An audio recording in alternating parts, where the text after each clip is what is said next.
If you have ever felt out of alignment in your life, then this is the episode for you. Welcome to the podcast, Dina Berrin. I'm so happy to have you here on Second Act Success. Let's talk about where your career began. From an early age, maybe around 8 years old, I was introduced to astrology by my grandmother. She was devoted to the stars, and she introduced me to the idea that life is full of signs and symbols and hidden meanings. And that early spark has really stayed with me. So put that in your back burner right now. So now I'm going to forward to my first job. And I started in the fitness industry. I have a degree in exercise physiology. I love fitness, and I still love fitness, even though I don't work in it anymore. But when I first started working in New York City in the fitness industry, I was always on. I was always busy. My schedule was relentless. Early morning, late nights. I mean, when do people go to the gym? They go before work, they go during their lunch, they go after work. And I started as a personal trainer. I worked in corporate for a while. Then I left corporate and I went to a bigger gym that, crazy enough, was in a hotel that was 24/7. And when you work in a gym that's 24/7 and you're the manager, you tend to work long hours because it seemed like there was never a loss for things to do. Even though I loved helping people, I began to think there has to be more than this. I was working, 70, 80 hours a week. They gave me one of those beepers and they would beat me at all hours asking crazy things. We need more towels. Call housekeeping. We need more water. Call the kitchen. It's like, this is a hotel. Why are you calling me for these things? And one thing that I did notice is that people that left at a decent time at work were taking a class of some sort. The class was kind of like your free pass to leave a little bit early. And I thought to myself, I have to get a class because if I don't get a class, I'm going to die here working these insanely crazy hours. So leaving work one night, I saw a flyer, and that was for a tarot class for beginners. And I thought to myself, why not? So what I did is I signed up, and that class lit something up in me that was already planted years before by my grandmother. I'm like, I need to get out of this. And I left that job and I went to work for a staffing company where I sold staffing services. And that job was more 9 to 5. But at that point, I had already been taking tarot classes and I was doing tarot on the side. So I was working by day, placing people in medically oriented type jobs, medical assistants, nurses, things like that. And on the side, I was doing tarot and numerology. And at that point, I had learned some palm reading and developing my charm system on the side. Even though I worked the full-time job, my boss did know that I did this quote unquote side gig, but he made it clear, you keep that out of the office. And it seemed like the more I needed to keep that out of the office, it felt like I was kept on hiding these essential parts of me, being told kind of like to play small. And as that kind of went on a little bit more, it really began to not sit right with me. And around 2018, I decided to get my certification as a professional coactive coach. I went through the CTI program, which was phenomenal. I am now a CPTC, and I went on and got my PCC through ICF. This coaching certification and this coaching journey that I began in 2018 changed how I interacted with people and changed how I saw the world. I realized that I could make my readings more interactive. I could make them more fun. I was really beginning to hit my stride with that. It was a balancing act, having a full-time job and then becoming a coach and doing the intuitive work. And then COVID hit. I had 3 kids on Zoom school at home, and I felt as though this sudden change just really pushed me to the limit. Like my home was becoming a little bit of chaos, and I knew what my boss wanted me to do because I had been in the job for over 20 years, but I realized I just couldn't do it. And that's when I decided to take the leap. And I left my day job. I said, yes, I'm available. I'm going to literally hang out my shingle as an intuitive life coach, as a teacher, as a reader. I do parties, I do events, I do retreats, I teach, I do all these different things. I created my whole charm system. And basically, my next act was unfolding from there. But I feel as though what really kind of pushed me was COVID forced my hand. Yeah, because I mean, it was impossible for all of us to balance everything during that time. And three kids in school trying to handle your coaching and your 9 to 5. It's just too much, right? It was just too much. And I realized that I needed to ask myself, what am I passionate about? Like, what do I want to do? Because there really was an option there. Yeah. And for a long time, I felt as though I was contributing a lot financially to our household and I could not leave. But COVID really flipped that on its head and it put me in a position where I'm like, you know what? I almost have to do this because for my sanity, they always say happy wife, happy life kind of thing. It's like if the mom is, losing her sanity, how is that supporting the home? And it was really important to have a foundational sense of support in our home at this time because there was so much uncertainty in the world. This is an incredible path because you were building your side hustle the entire time. 20 years of working in staffing, you were contributing to your family, but you were learning on the side. And I think that's key because I tell my clients often is that you can have this goal of what you want to create. But by starting it while you're earning that paycheck, you just give yourself more control of the future.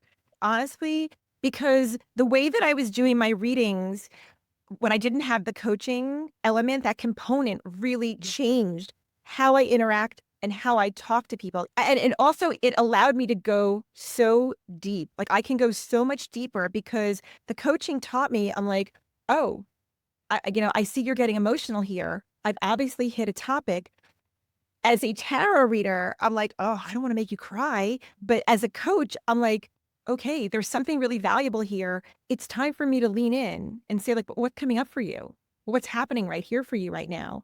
How can we maybe work through this together?" And I can give you because I feel like also sometimes people don't know how to deal with their emotions or their old stories, and I'm like, "Okay, maybe it's time that we create a new story. Maybe it's time that we reframe this maybe perceived failure in your life, my perspective is you cannot fail. We either win or we learn.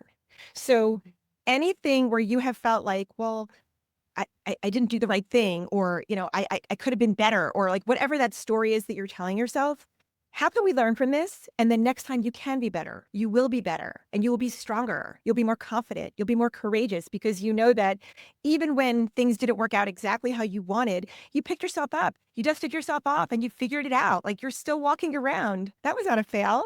No, not at all.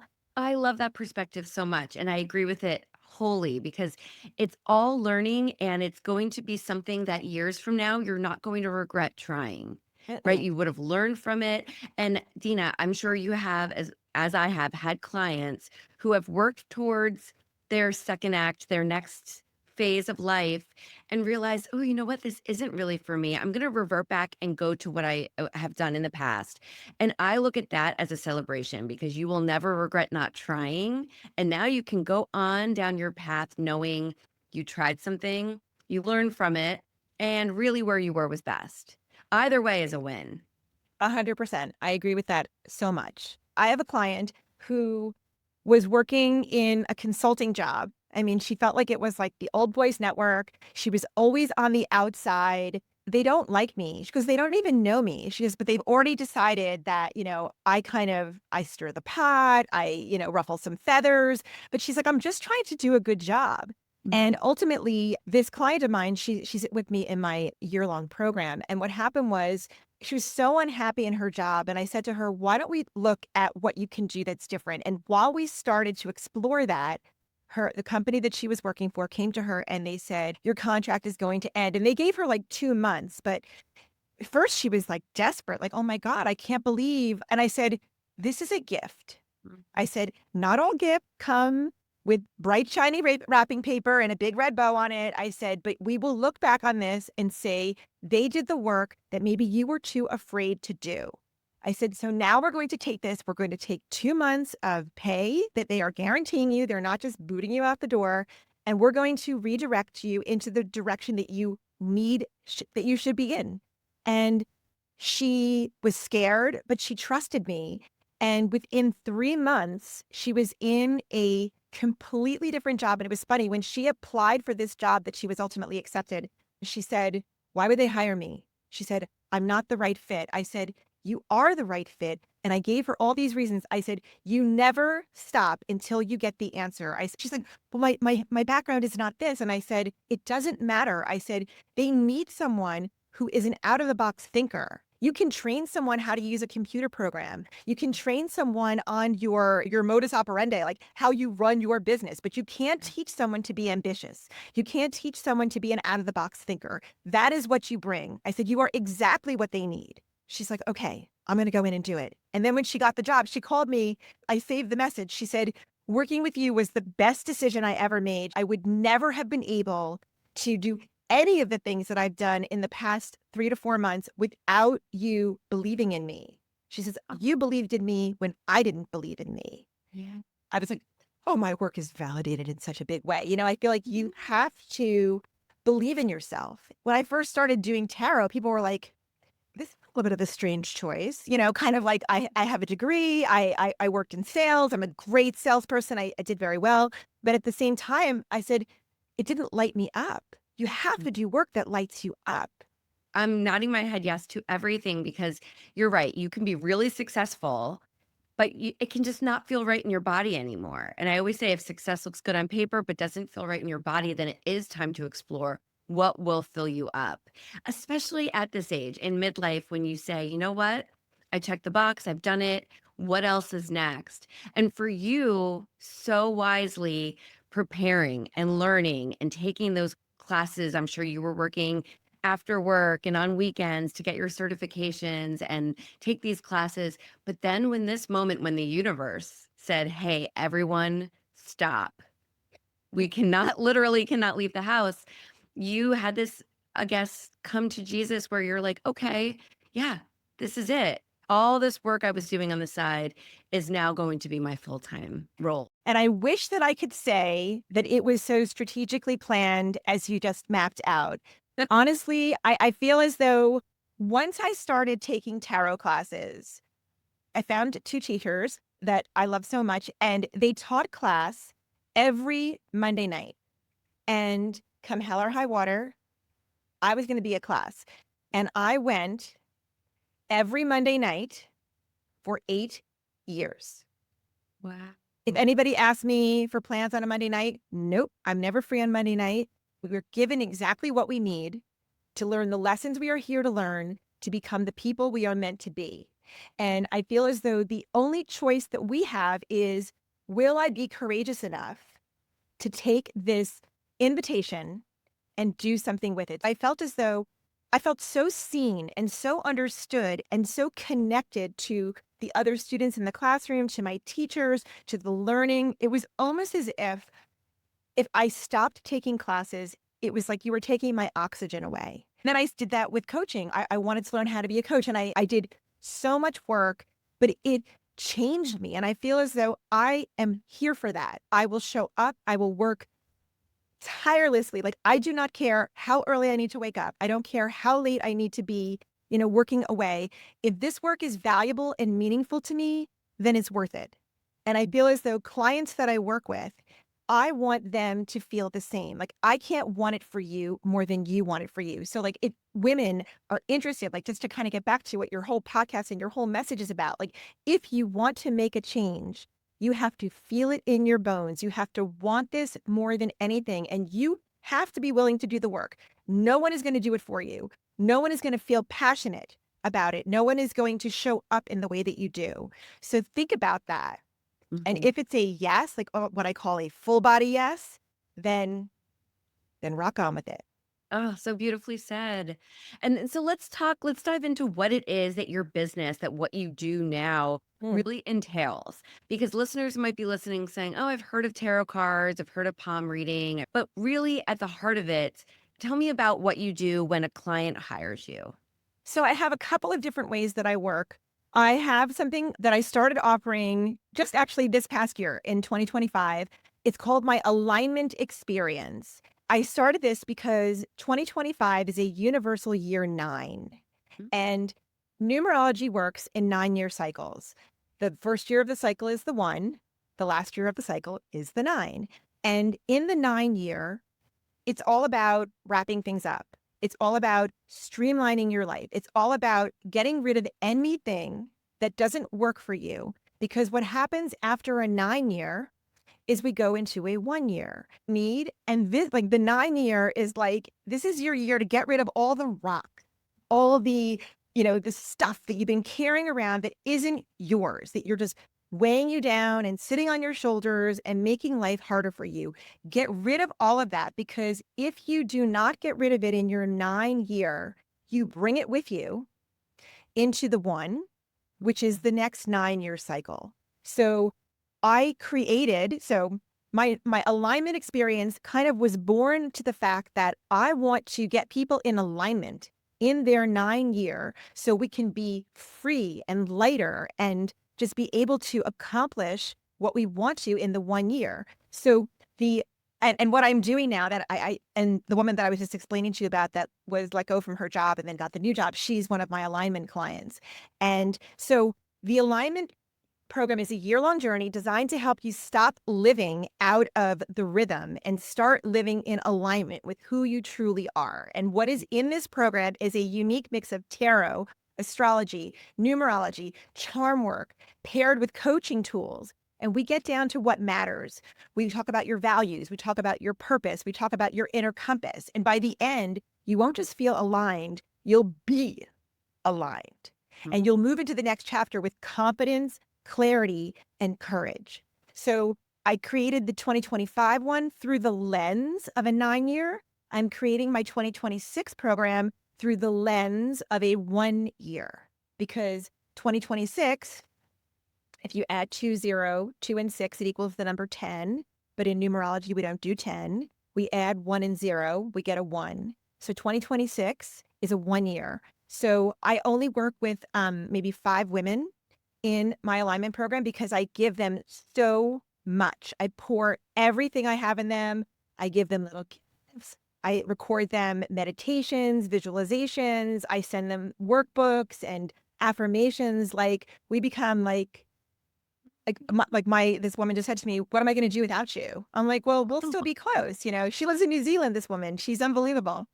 And so that's one of the things that I do. And I don't have a huge amount of spaces for that. I also have something called my Happiness Reset program. Happiness Reset is a 12-week program designed for ambitious women who are ready to feel lighter, live bigger, and love the life that they are building. And this is also through a guided blend of coaching, intuitive tools, again, my tarot, numerology, and astrology, and ritual practices, which are like my charms. You'll learn to break the always busy cycle and reconnect with what truly lights you up and start doing your life instead of just chasing it. It's time to make your joy your daily habit. That's my Happiness Reset program. And I have lots of space for women in that.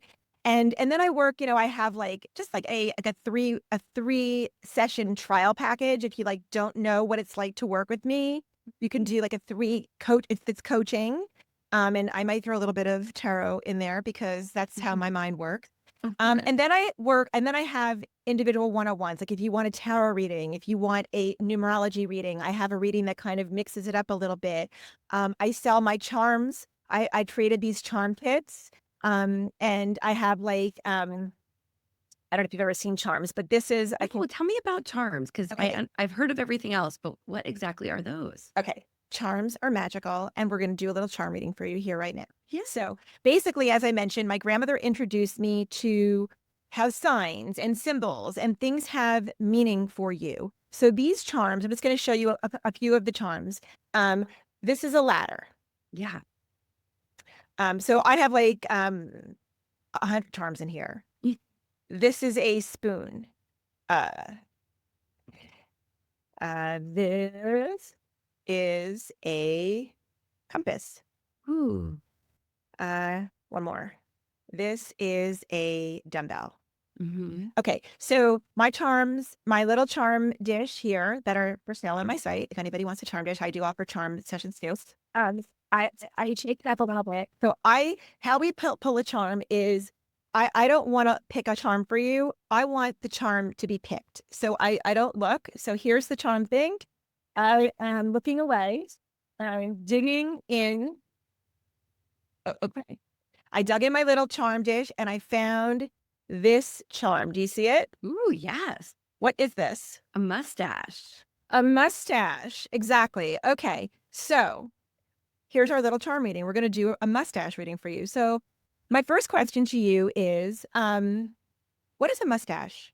Imagine I come from another planet, and on the planet I come from, nobody has mustaches. Like I've never seen a mustache. I've never experienced a mustache. And it's you've been chosen from all the people in the world to explain to me from your perspective. There is no wrong answer. What is a mustache? And when I'm done talking to you, I will understand it. You go. A mustache is hair that grows on your face and covers a portion of your face and hides it. So it's long hair like you'd have on your head, but it grows on your face. Okay. So, do you have any personal experience or stories like from like do you like a mustache story or like have you ever like seen a mustache or experienced a mustache? Has it ever brought anything out in you? Like tell me about your personal experience with a mustache. I honestly do not. I honestly don't have anything. I've never liked my dad with a beard or my husband with a beard or facial hair.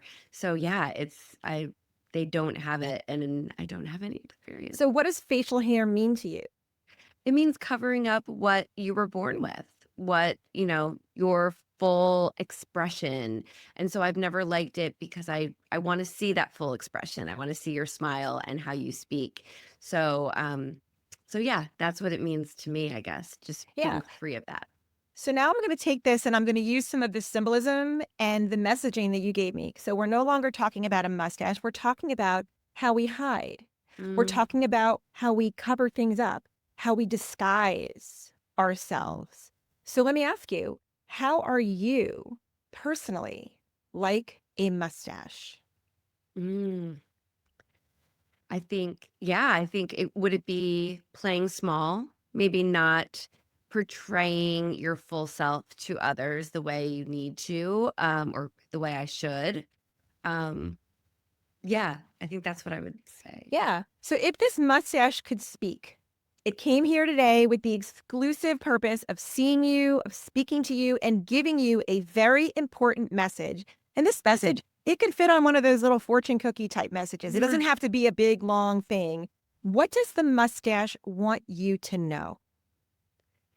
To not hide who I am and not hide, not play small and go out there and show the world my true expression and my real self. I love that. I love that. So that's a charm reading. And what I do sometimes is then I kind of like add a little something if there's anything else that comes to my mind. So I'm going to just add this. So it's interesting. So in today's like world, it seems as though like people like the younger generation is growing mustaches and their mustaches are kind of like they're very groomed and they're very like they give personality. Like when people show up and they like, they have a certain shape to their mustache or like, they would never come and have it look like disheveled. And I feel as though show up as the best version of you. And maybe, you're not ready to like jump out of your shell and be like the most, uh, you know, you know, uh, the biggest and the scariest and the most courageous version of you, but make sure that it's polished. Make sure that it's like always have pride. We always say like, I don't know everything. Well, you're not expected to know everything, but whatever you know, don't hide it. Don't shrink. Don't make yourself small. Go big and groom that and put it out there and be proud of it. So I feel as though I love that what you're saying. Don't play small, but if you are in a place where you're starting out, do not be afraid to be small. Just be proud of where you are and work it. And work it. Oh, that's very cool. I've never had a charm reading. I think that's adorable and awesome and so much symbolism and meaning in each little piece. Like, how exciting is that? Yeah, and so and people come up with they tell personal stories. Like, it's funny, I have, one of my charms is a bicycle, and, here it is. And, somebody and to me, a bicycle, I have a lot of meetings with a bicycle, but I asked a client and she's like, "You know, I fell off a bicycle when I was younger, and, I don't like to ride bicycles." Like, I'm like and it gave me the feeling of fear. Yeah. And I was like, "So what else are you afraid of?" And it, like, launched us into a conversation. Like, I feel as though I'm not talking about the thing. I'm No. talking about what it brings up for you. And then we kind of uncover that and unpack that from there. So I've had so many interesting and unexpected conversations. Like, I've had people wander over while I'm in the middle of a charm reading, and people be like, "How did you get on this topic?" I'm like, Really? "Oh, the charm kind of took us there." And people bring up things from their childhood. They bring up things from their earlier lives, things that they had forgotten about that they realize are part of their current thinking that maybe isn't serving them. Mm. That is incredible. And I'm going to link to everything in the show notes. So if listeners want to go purchase your charms or work with you in that aspect, that they can, because that's very, very cool. Yeah, and I even created I've written a book called The Way Within, which I is was talks just going to about ask you. okay, and so I'm sorry to like get ahead, but I also created charm journals. So I could tell you a little bit, so I feel like the my book is it's a combination. I mean, I feel as though I wrote my book because I felt as though there were so many people that did not know who they were in the world. And I feel as though being able to I'm not expecting you to go every Monday night for 8 years to a tarot class, and I'm not expecting you to study numerology, so you know it. That's why you have me. And my book is a very gentle introduction to tarot, numerology, and charms.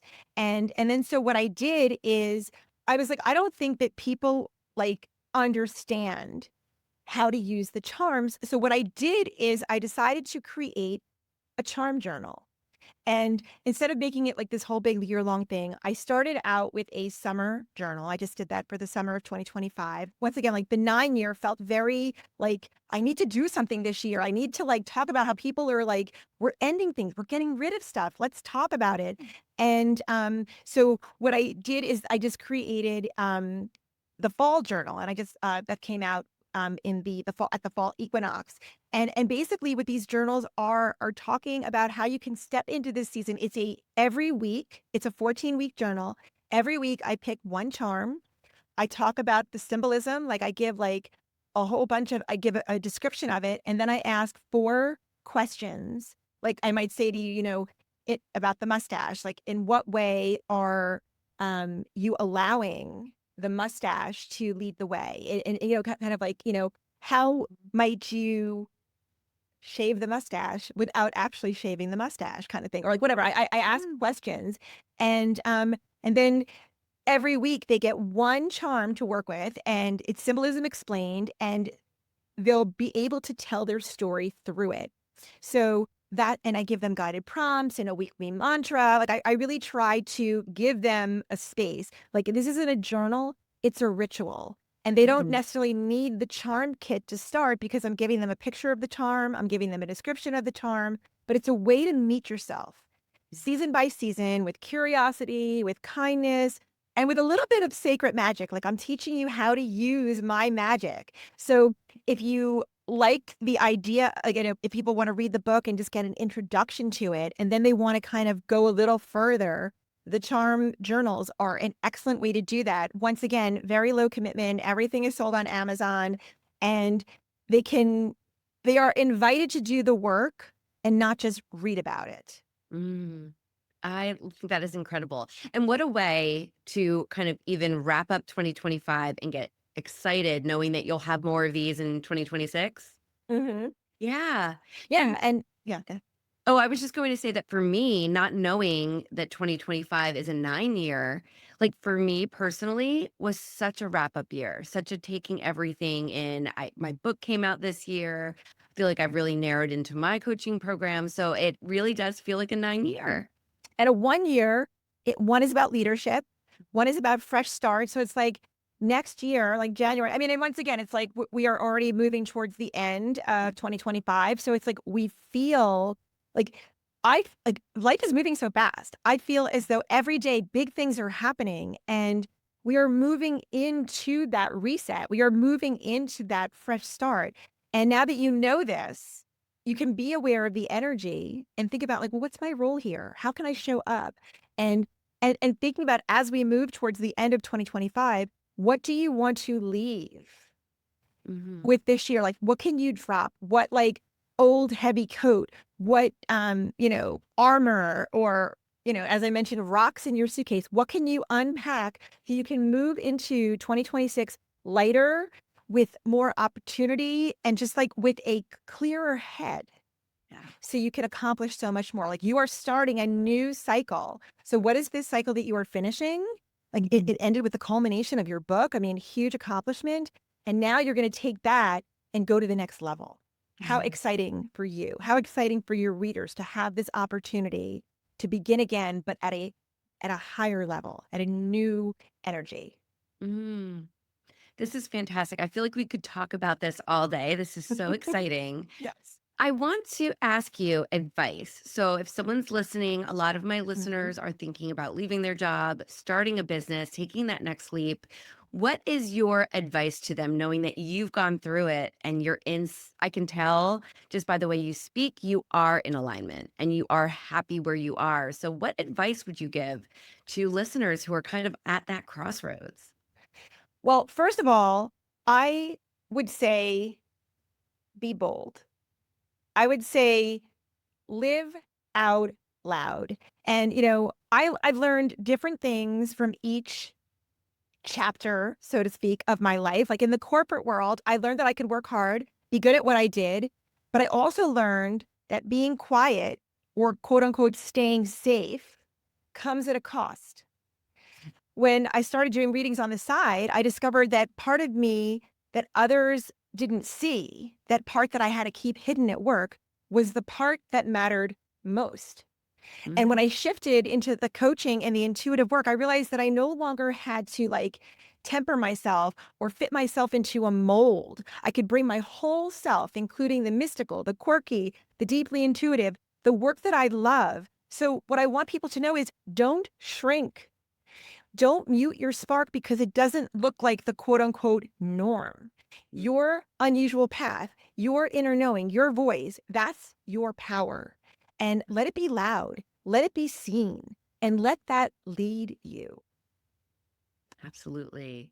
Oh, that is just so empowering. And I hope that the listeners or viewers can feel that empowerment because I can feel it from you, Dina. And I'm truly so excited for you in this Thank next you. act and what you've got just in the future and how many more lives you're going to impact. Because think about it. You were impacting people in your staffing and recruiting and getting people into the roles that they want. That was impactful and wonderful work, but you're doing it on more of a deeper level now for individuals and your Yes. clients, wouldn't you say? Yeah, so much. And it's funny, I listened to one of your prior podcasts, and you were mentioning how Marie Forleo was a big, impactful person in your life. And she has been somebody that has been very impactful to me as well. Mm, And I really, one of the things that she says a lot, which really spoke to me, was start before you're ready mm, and use the tools that you already have. You already have intuition. You already have curiosity. You already have experience in some way. Let your past be your platform, not your prison. And surround yourself with people who say, yes, you can, instead of maybe you should wait. This is your time. Like, you don't need other people's permission. You just need your own. absolutely. Thank you for everything that you've shared, Dina. Honestly, where can everyone find you? Tell me all the places that we can connect with you. Well, they can find me on my website, which is dinaberrin.com. And I mean, mostly everything is under my name. My Instagram is at Dina Berrin. You can go to Amazon to look at my books and, just look under the author, Dina Berrin. If they're curious about working with me, they can go, there's a work with me page and they can send me a message. Um, and I have a YouTube channel. Everything, once again, is under my name. But send me a message. Send me a little direct message on Instagram. I'd love to hear what people found valuable about this. I would love to hear if they have any other questions. Like, I am very much in favor of supporting other women on their journey. And I am rooting for everyone to be the best version of themselves. Oh, same here. This is why it was so amazing to have you on this podcast because we are so aligned in our messaging. And I just thank you for being here and for sharing not only your story, but amazing advice and encouragement to everyone. So thank you, Dina. Yeah, thank you. And I love the work that you're doing. Keep going. And yay for you in your 1 year coming up. With you. Thanks.